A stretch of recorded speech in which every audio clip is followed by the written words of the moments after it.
All right, welcome back. We've now been joined by a guest, like I promised earlier. His name is Azeez Fatai Adesokan. He's a public affairs analyst, and together we shall be taking a look at some of the headlines I read to you earlier. And this is also a reminder that our phone lines are now open for you to call in, make your contributions, or ask your questions. Thank you so much for joining us on the program this morning. Sandra, good morning. Thanks for having me. Good morning to you too. Well, let's begin with one of the most recurring headlines on our national dailies, and I'll begin. Let me read it out to you as it is in two of our national dailies in front of me, The Nation and the Daily Sun. The Nation reports, Army explains accidental drone attack to villagers. Says DHQ says intelligence showed terrorist movement. Then it also says our families lost 34 people. Nema says 85 were killed. Tinubu sympathizes and others probe of incidents. The Daily Sun also reports it as tears as victims of Kaduna bombing get mass burial. Tinubu orders investigation. Atiku Islamic groups orders mourn, insist on probe. Army chief visits village, tenders apology and donates 10 million naira to injured victims. So, and I know you've been following the story since yesterday. Yes, but before we get into the details, let me get your reaction. How do you react to this? It's a sad one. Nobody wishes to lose their loved ones. And we are talking about human lives here. They are not chickens, they are not goats. It's a national tragedy and a sad one indeed. And I seize this window to commiserate with the people and good people of Kaduna State governments, and Yoruba will say Aniruemo, that we shall never witness such occurrence again. But I believe the army themselves will rejig internal mechanism to suspend such occurrence in the future, because we've been having these certain occurrences in the last couple of 2 years. I think if my records are clear, I think about 6 or 7 in that same axis, and that we need to be very conscious while we are trying to save lives. We can't be creating more damages.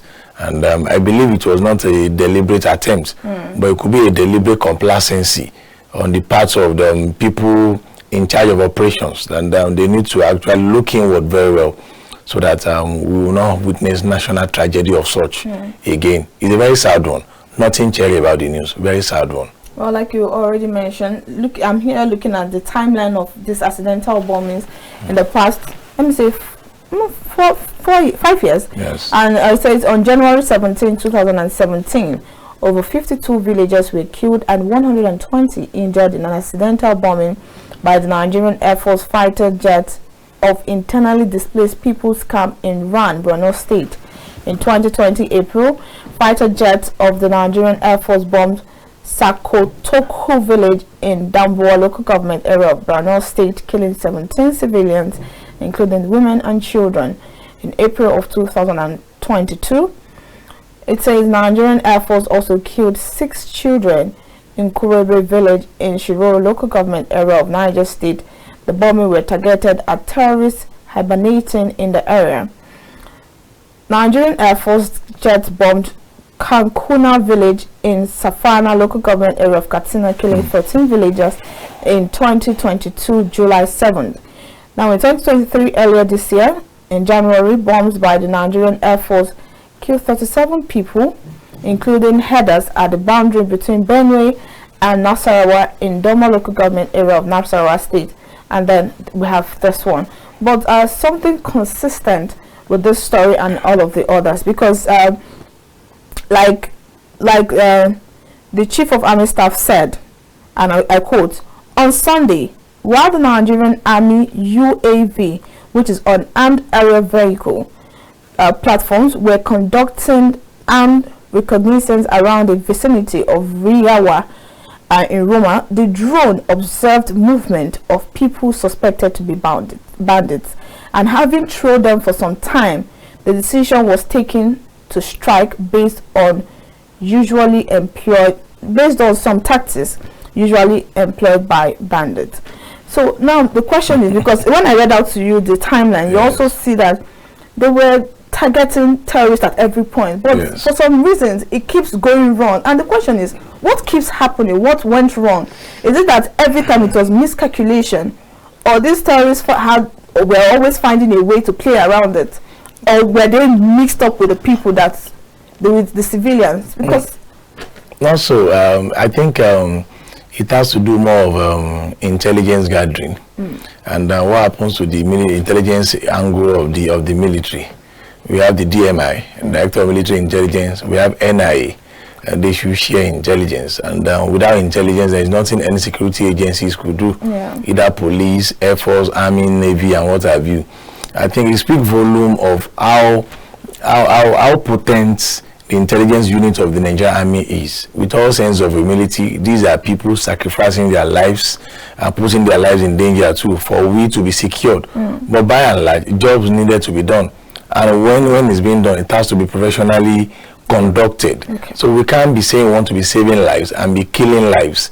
So in other ways, and the military intelligence units should actually sit up, and if there is more rejig, because some of the books we've read in the past about Alabi Sama, when there was a civil war then in the 1967, 68, 69, okay. And we have 3rd Marine Commando Benjamin Adekunle before Obasanjo was sent to actually replace Benjamin Adekunle, Alani Akinade and co. He speaks volume of military tactical formations that even though in football, where you have Sandra playing a particular wing and you are getting weaker, so somebody can actually, Adesokan can exchange that wing so that there will be more effective potency coming from that angle, so that opponents or what have you will not be coming from that. Military intelligence unit must actually be rejig. It's a very critical sector of any formation or whatsoever. Is lack of intelligence units. We can't continue to be having recurrence. You've been counting the dates. 2017 in Borno, in Damboa and Borno, in Shoro, Niger State. So if you are counting like that, it is becoming more of tragedies, which are avoidable. They are avoidable, and there is no timeline. And we continue our conversation. Hello, good morning. Yeah, beautiful morning to you, Sandra. Good morning, SMD. SMD from Kano. Good morning. Thank you so much for joining us this morning. Yeah, thank you very much, sir. We really appreciate KAFTAN TV for giving us this ample opportunity. Our mind, this issue of this Kaduna bombing resonates with me. Honestly speaking, is something is a worrisome issue. Okay. Like I always mention, your guests have already started mentioning. I always say this in this platform. We have all the national security structure that you made mention, the NIA, the DIA, the SSS, the police, the army, the security, all over, all the national security structure. But what happened? That gap of communication has to be bridged. We have to bridge that gap of communication. We have all the information. So the question is, what is going on with the security issue? Are we for real? Like, the first primary objectives of that security is to protect life and properties. Why are we ending up killing our own innocent citizens for God's sake? Turji was there, the Dogo was there, both of these criminals, they were there. So many times, intelligent people that are not even in the security setting, they were always given information on how to do. Is it the tactics we lack? Shall we keep on going in this present predicament and say it's a mistake? The one time is in Nasarawa and the other states, but today, look at it now, almost 60 or 80 innocent Nigerians have gone for journey of no return. We're not talking about their compensation, we're not talking about, so what is going on? That's the question. We're not blaming them, we're not saying that the security are not doing something good, but the issue is something is missing. Something is missing, honestly speaking. We know our security personnel. They did pretty well in so many other countries. They did pretty well. Why can't they do the same in their own mother's land? What is going on? What is going on? What is wrong with us? Shall we keep on going in this present predicament? The other time, there is internal crisis between the security personnel. Between the army, the police. You hear this? Between the AFCC, the police. What is going on? What is going on? The internal crisis is there. The innocent people, they were being killing day by day.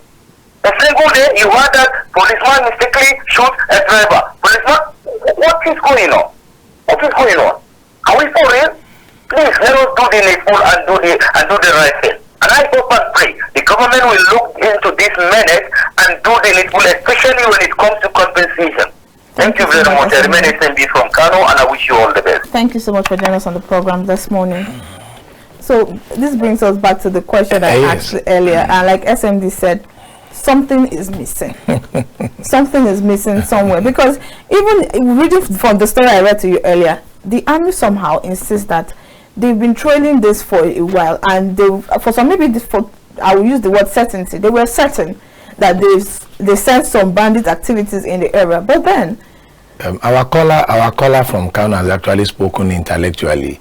You can't be certain when you lack intelligence, and when intelligence is missing, something was actually missing, and you will not be actually been trailing in certain objects, certain environments.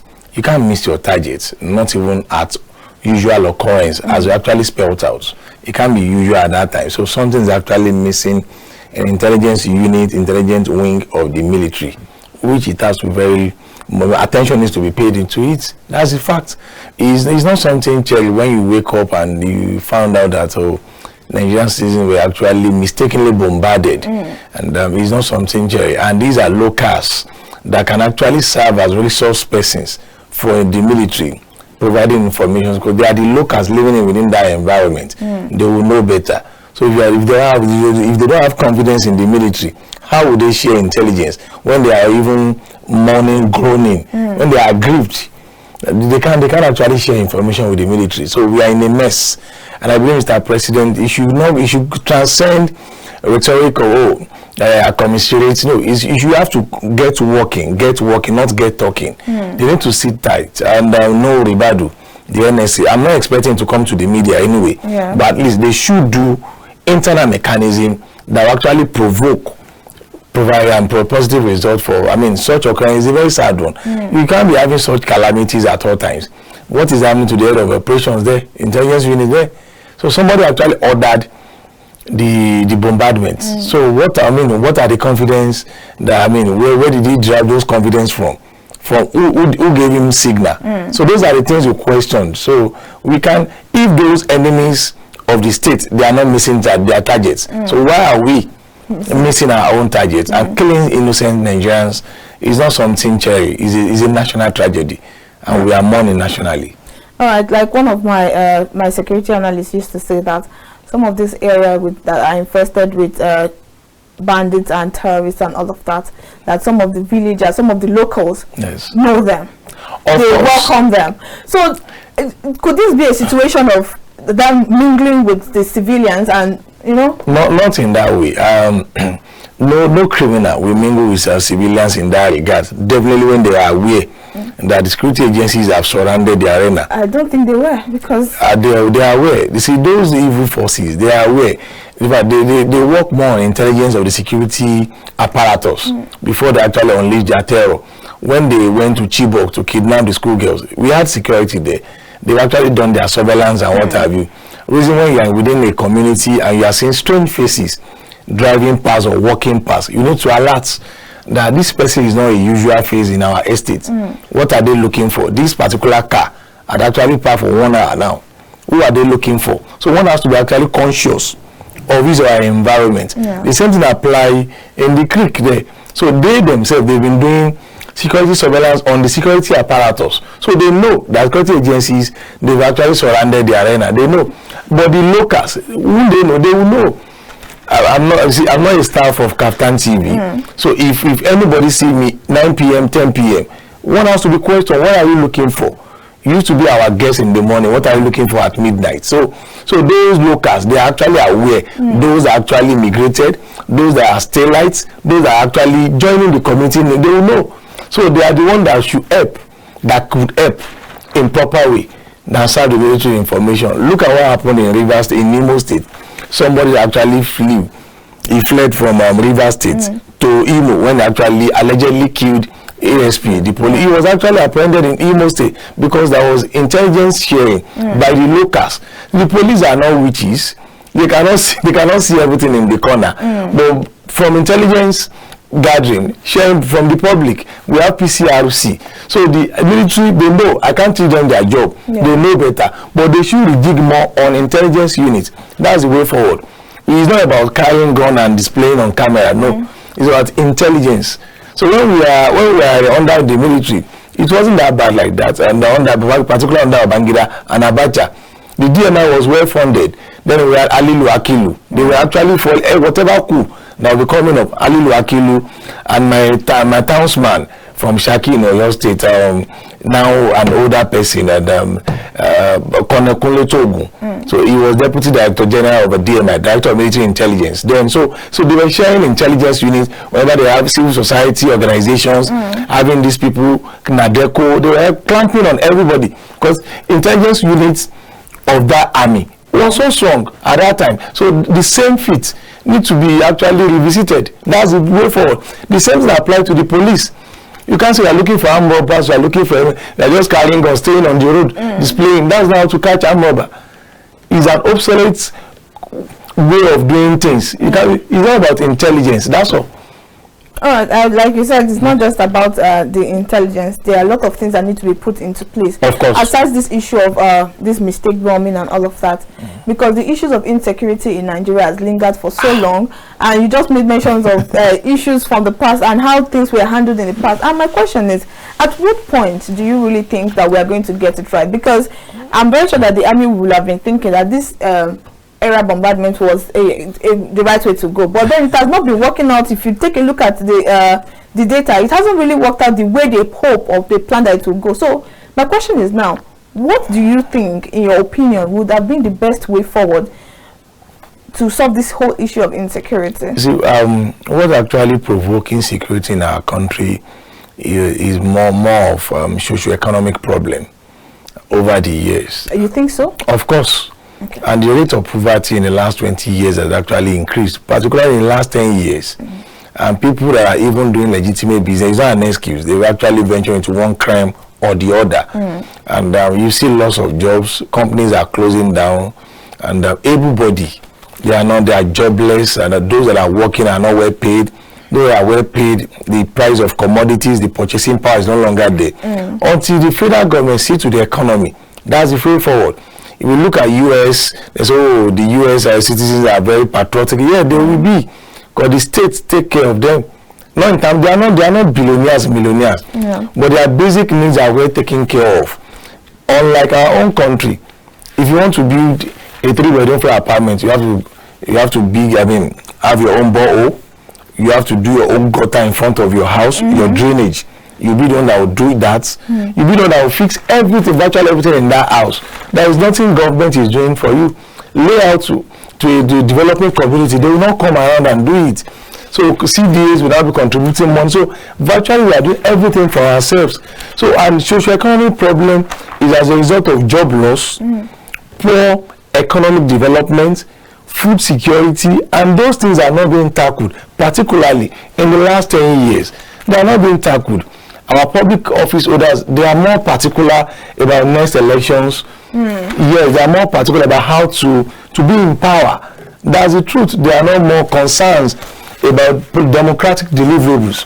But we are opening the new government, going to 7 months now. We sit up and see to socio-economic problem of our country. If that is actually improved upon, we are not saying we should expect miracle overnight. But if there is a deliberate attack on socio-economic development of our country, that will drastically affect 50% of our insecurity. That's the truth. That's the truth. Many people actually, jumping out of schools, they could not afford school fees. And we are talking about student loan, how affordable it is, how accessible it is. So even apart from students, the lecturers, are they well fed? Are they well taken care of? Even the security agencies themselves, the police, a corporal, a sergeant, an inspector, they should have automatically scholarship for their at least 2 of their children. If you are a corporal, if you are a sergeant, if you are an inspector, or up to ASP, that cadet, they must be well taken care of. That is when now to boost morale of a police officer. But as a corporal, I know that 2 of my children, they are on scholarship of federal government or state government, 2 of my children, and they have automatic employment. Maybe you and Sandra will leave the studio, go and join police. That's the truth. And that will actually create efficiency in that job. But imagine when the police are underfunded, the police are The machineries are not there. People will work for 3 days, 4 days, carrying them. There will be fatigue. So that's why it's not always good to be arguing at checkpoint. These policemen, they are tired. You have not gone home to freshen up for more than 4 days, and you are arguing with him. You just pull the trigger. Unfortunately, somebody will go. You will say, hold your thoughts there. Let's take this call. Hello, good morning. Hello, good morning. Good morning to you. How are you? Very well, thank you. Sandra, how is your night? Very well, thank you. Yeah, my name is Chief Arel. Good morning, Chief Arel. How are you doing today? Beautiful. You see, I have listened to your analyst with particular reference to insecurity. You see, there is an adage which says the problem that is not solved in the morning becomes trouble in the evening. You see, people are not looking at the security from the correct perspective. During Jonathan time, there were a lot of statements coming from a good number of people. You see, we don't need to politicize security. They were saying that they were going to make the country ungovernable for Jonathan. And since that time, it has been like that. Let me quickly take your analysis to what happened in Maiduguri during that time. When the APC governors line up in the market to make jest of Jonathan, that he was not able to secure the country. Instead for them to come together, to work together, so that they can move this country out from this insecurity, they politicize it. And today what has happened, it has overwhelmed them. Insecurity has overwhelmed them.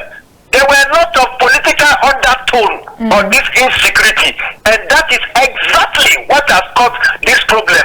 Let me quickly take you to Yusuf. The architect of Boko Haram, he made a statement that the insecurity will continue when they kill him. The question I want to ask, who killed Yusuf? Who killed Yusuf? So by the time you look at all the intrigues and drama, you will be able to know that our insecurity today has grown out because of politicizing everything. Today they are overwhelmed. They cannot even control it again. The opposition then, who are not in government, they use it. That was the campaign Buhari used to out Jonathan. I should think your analysts can testify to that. When that was one of their propaganda, that was the slogan of APC, that Jonathan was not able to fight the insecurity, and they were coming to fight the insecurity. Today, what are we seeing? The insecurity is now going at a geometrical progression. It's not even an arithmetical progression, geometrical progression. So the earlier we stop politicizing security, the better for this country. God bless our country, Nigeria. God bless Sandra. Thank you so much for coming. Thank you so much for joining us on the program. That's a passionate one there, and I really appreciate the caller contribution. He actually went by memory lane, how it all began under Jonathan, and that it was politicized. You cannot, these politicians will always be politicians, and from Buhari to Tinubu, like I painted earlier on, they are always looking for power, looking at the next election. It is we citizens that will now take them accountable for them to actually give us the democratic deliverables, promised during the electionary campaigns. But be that as it may, it was mismanagement of Yusuf that actually, became monster. When Yusuf was actually apprehended, he was arrested by the army. It was said to have been handed over to the police. Who got him killed? Nobody knows it today. So Nigeria has been a kind of a republic of anything goes over the years. In 2009, unfortunately, we never had a president that was actually at the villa. We had a hailing president of blessed memory, Umaru Musa Yar'Adua. From the book of the presidential media at that time, Olusegun Adeniyi, he said by the time the man was actually mismanaged in Yobe State, he was arrested in Yobe and handed over to the police. Who got him killed, we never knew till today. And these guys demanded for compensation. Before we know what happened, they actually became monster. Left Maiduguri metropolis, bombing, attacking police formations. And so what really happened within that line? So from 2009, we started witnessing these ugly incidents. Yeah. We thought it was Maiduguri affair. It actually extended to Adamawa State. It extended to Yobe's Boniyadi. You remember Dapchi, the Boniyadi, where school girls were kidnapped. From Yobe, Gombe had our own share, Plateau, Bauchi, all those things. Before we know it, at our backyard there, in Oyo State now, particularly in Okeogun, people are now being kidnapped for ransom. Yes. In Okeogun, Oyo State, people are being kidnapped. In Shaki, in Ojewobe, in Sepete, that's where I come from. The same thing in Kogi State here. If you are traveling by road from Lokoja to Kaba Junction, if you dare pass Okene at midnight, you are in soup, or you are going to other routes, or Bajana, then linking to Ekiti, you are in soup. So kidnappers everywhere. How did we actually fall into this Bobby travel insecurity? So the federal government must actually come up and stop playing lip service to security lives and or security of lives and properties. That's the key thing. And the state governors themselves, what are they doing with their security votes? Are they acquiring mansions overseas?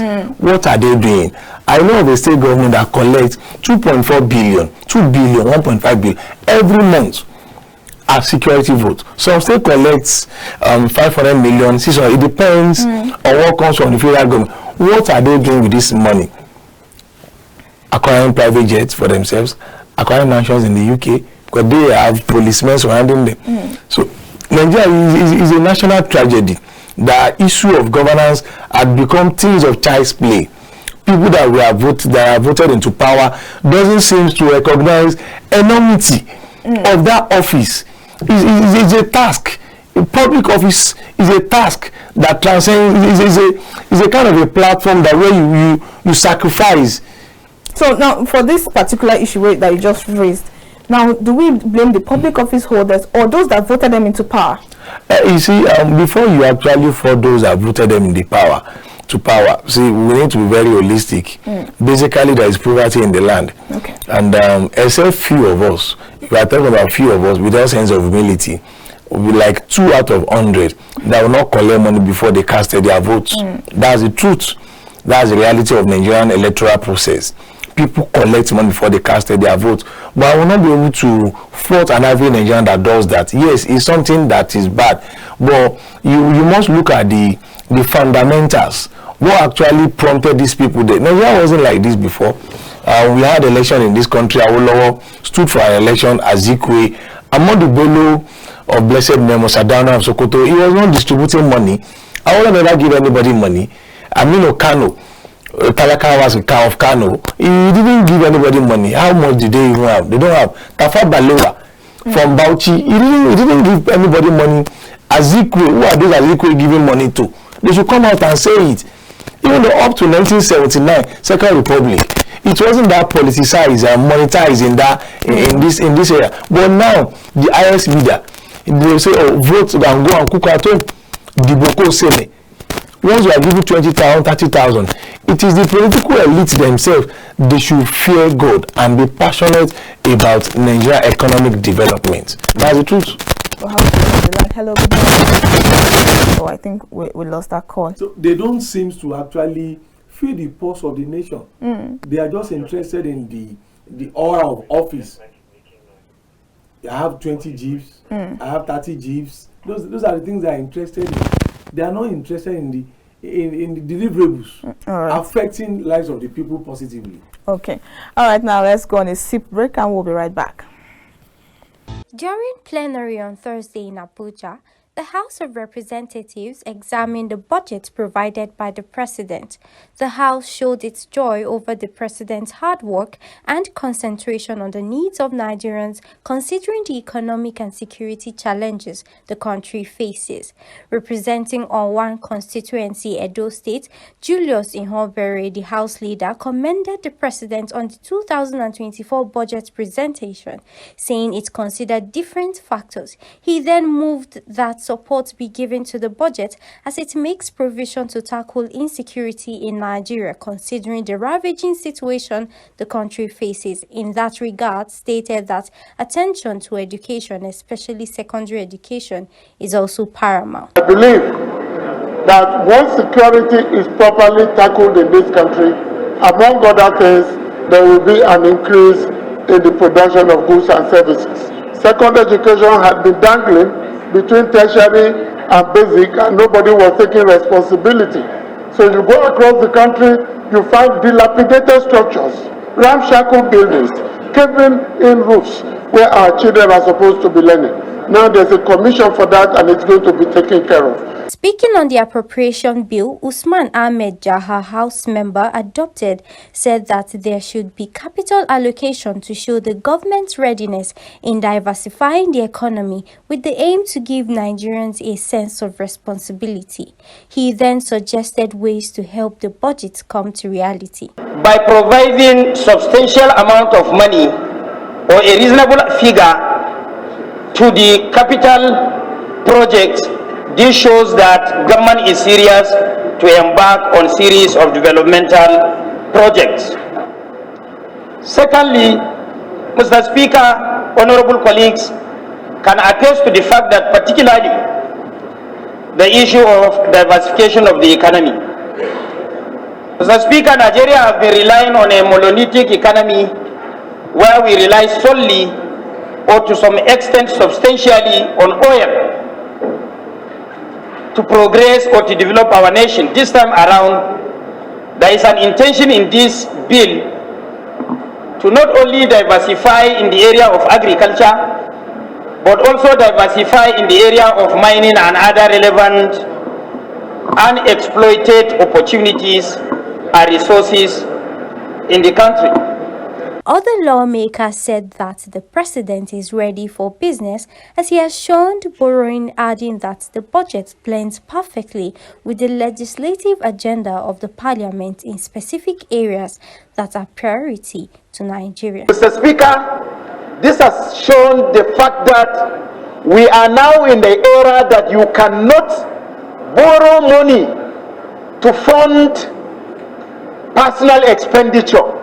When you look at the segment of this budget and how it's been separated, you will definitely know that Mr. President is ready for business, he's ready to make our budget function, and he's ready to make sure that he has bettered the lot of the people of Nigeria. It blends perfectly with the legislative agenda of this parliament, which includes strengthening good governance, improving national security, law reforms, economic growth and development, social sector reforms and development, inclusive and open parliament, influencing and directing public policy, climate change and environmental sustainability. The chairman said that there would be a special sitting purely to continue debating on the bill today and in coming days. All right, welcome back from that break, and still on some of the headlines that we have this morning on our national dailies. And this one is from the Daily Independent this morning. It says, mass resignation hit public universities. ASU cries out. And I'm going to read a part of that story. It says, the union said the poor and delayed salaries, unpaid allowances, poor infrastructure, lack of respect for academic community, and the seeming dwindling hope are some of the factors responsible for the resignation. I'm saying this because earlier in your speech you made mention of the education sector. Yes, now, putting this into consideration, meaning it's going to get worse than you already envisaged that it is right now.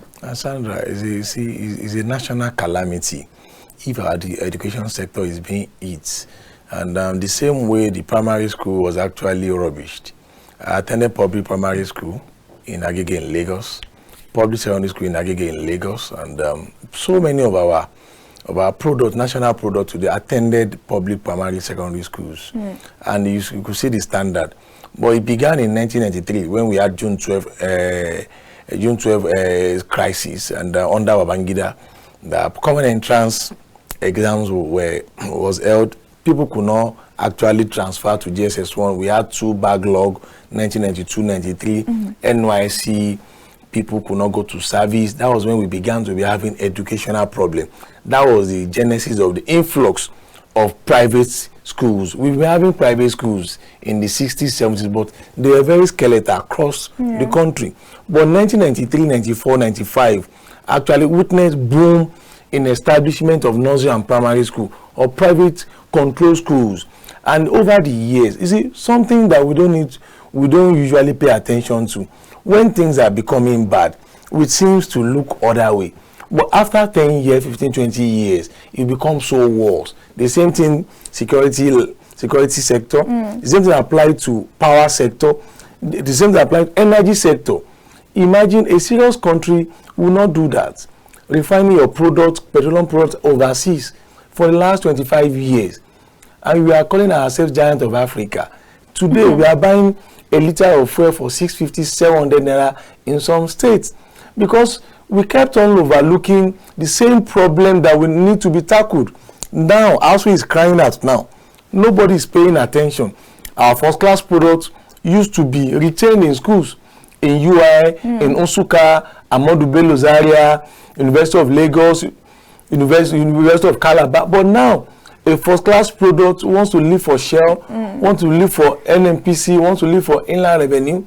So the brain drain is now occurring in our schools. And look at quality of graduates coming out of some schools. I don't want to be mentioning schools. Now, private universities are now showing stability with public universities. That is a big problem. And the moment the university education is not within reach again, that is because that is the engine room of Nigerian society, the youth from 19 to 25 years. And if those ones cannot be tamed on campus, cannot be managed on a campus or on campuses, there will be a national calamity. God forbid that thing. And I believe they should declare state of emergency in the education sector. And we have a Minister of Education, we all believe she should actually look inward. Is a professor of law, Professor Maman Tahir. He has been a DG of the Nigerian Law School. He has been a lecturer in the University of Maiduguri. Yeah. So I believe with this development, he should actually sit with ASU and look for how to provide solution to that sector. We can't afford to lose university education as we have lost hope in public primary school and public secondary schools.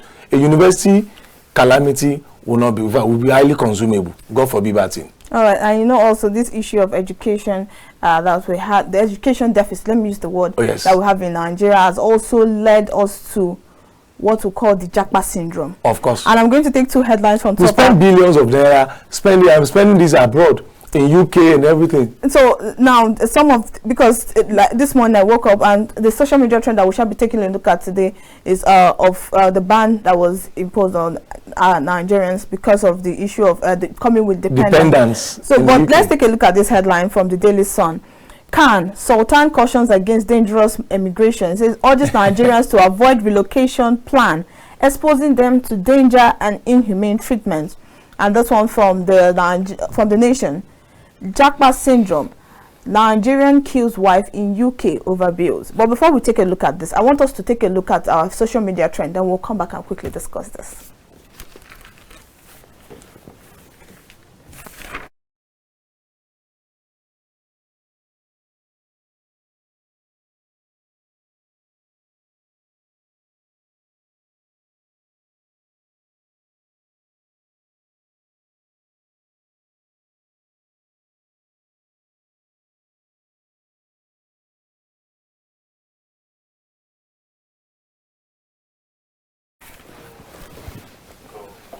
All right, I'm sorry we couldn't get to listen to the audio of that video, but that's from the speech at the parliament in the UK where they talked about the ban on Nigerians and the increment in the cost of relocation now to the UK and all of this. And I'm wondering, Nigerians have, because the desperation to leave Nigeria has greatly increased over the years, but then for some reasons when Nigerians get there, they kind of implicate themselves, and which now brings it back to those who are still in Nigeria and who are desiring, because take a look at this headline. It's not an Nigerian man kills his wife over bills in the UK.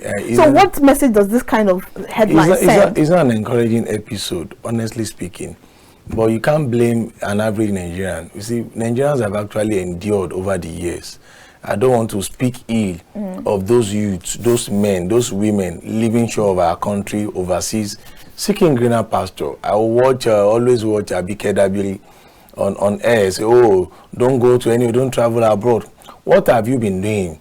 You've been in government over the years. What has Nigerian government provided for? You see, we need to see, before we actually condemn these citizens going abroad, it has never been so bad like this. That's the truth. Is that so bad like this? But what informed these ungodly decisions? People sell their property, sell their cars to pay for school fees in Canada, in US, and look at the exchange rates.